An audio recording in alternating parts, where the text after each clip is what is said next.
read Groundhog Stays Up Late by Margery Cuyler, illustrations by Jean Castles. I hope you like this book, so let's get started. Groundhog Stays Up Late by Margery Cuyler, illustrations by Jean Castles. Groundhog was not the kind of groundhog who liked to hibernate. To him, making a winter burrow was boring. Gathering and storing food was boring. And most of all, sleeping all winter long was boring.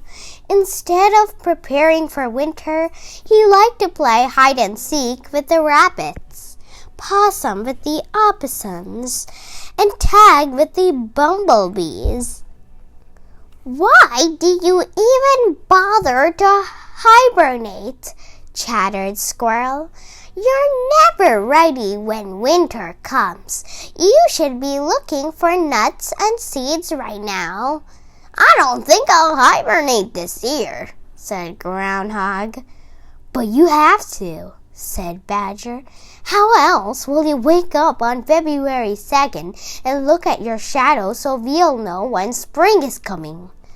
"I don't need to hibernate to do that," said Groundhog. Bear shook his shaggy head. "Well, don't expect us to give you shelter when it snows." "Or food when you get hungry," said Squirrel. "Or warmth when you get cold," said Badger. Finally, winter came. Groundhog's friends curled up in their homes for their long winter naps. But not Groundhog. He stayed outside. Soon it began to snow. "Wow, snow!" yelled Groundhog. "Time to play!" Hare ran by. "Want to make a snowman?" asked Groundhog. "No, silly," said Hare. "I'm racing to my woodpile until the storm's over." Weasel ran by. "Want to have a snowball fight?" asked Groundhog. "Forget it," said Weasel. "I'm scampering to my hole where it's warm."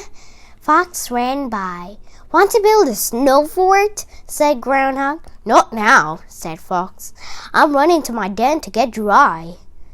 "What a bunch of stick in the muds," said Groundhog. As the weeks passed, Groundhog built a snowman, threw snowballs at the trees, and made a snow fort.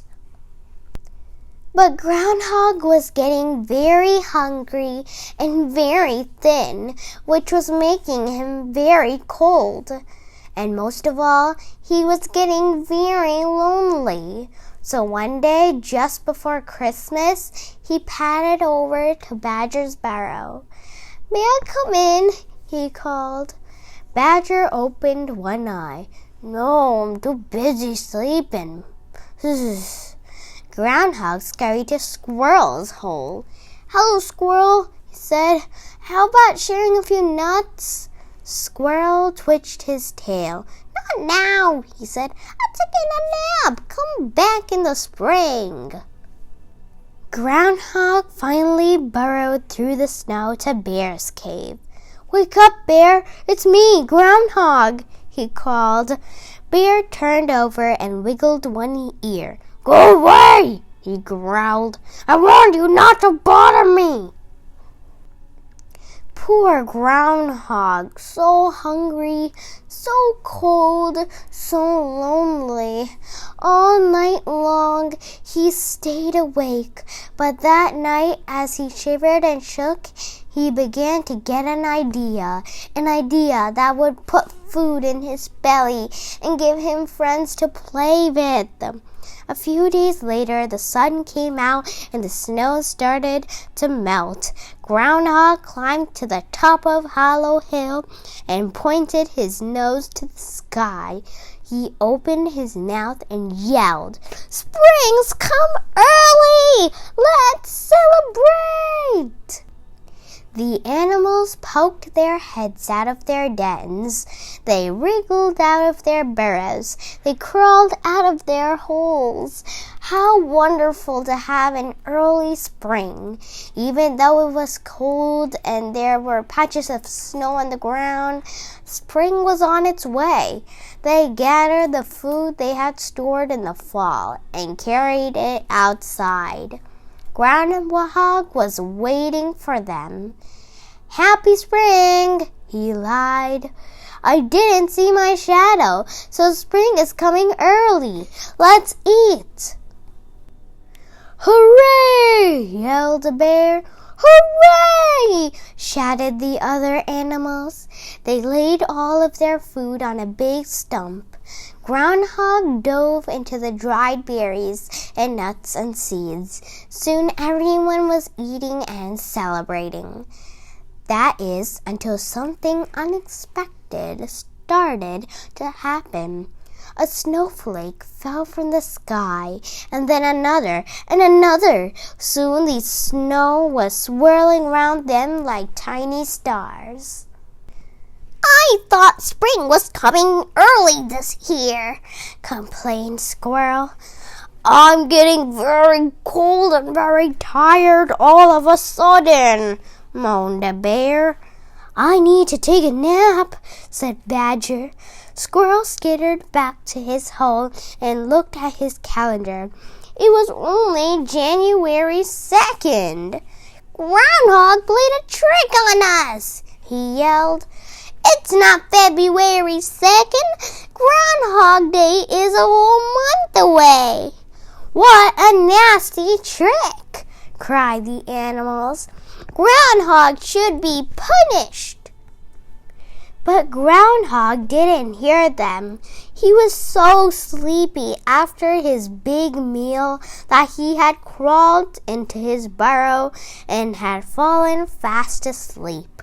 And he slept right up until February 2nd, when his eyes popped open for Groundhog Day. He stepped out into his fresh air. The snow had melted, the birds were singing, and buttercups dotted the woods with color. "It's spring," said Groundhog, but when he looked down at the ground, he saw his shadow. It looked a little strange, and it was a funny color, but it had to be his. "Nuts," he said. "6 more weeks of winter." And he returned to his burrow and went back to sleep. The other animals came out of their hiding places. "Our trick worked," said Badger. "That shadow we painted sure fooled Groundhog."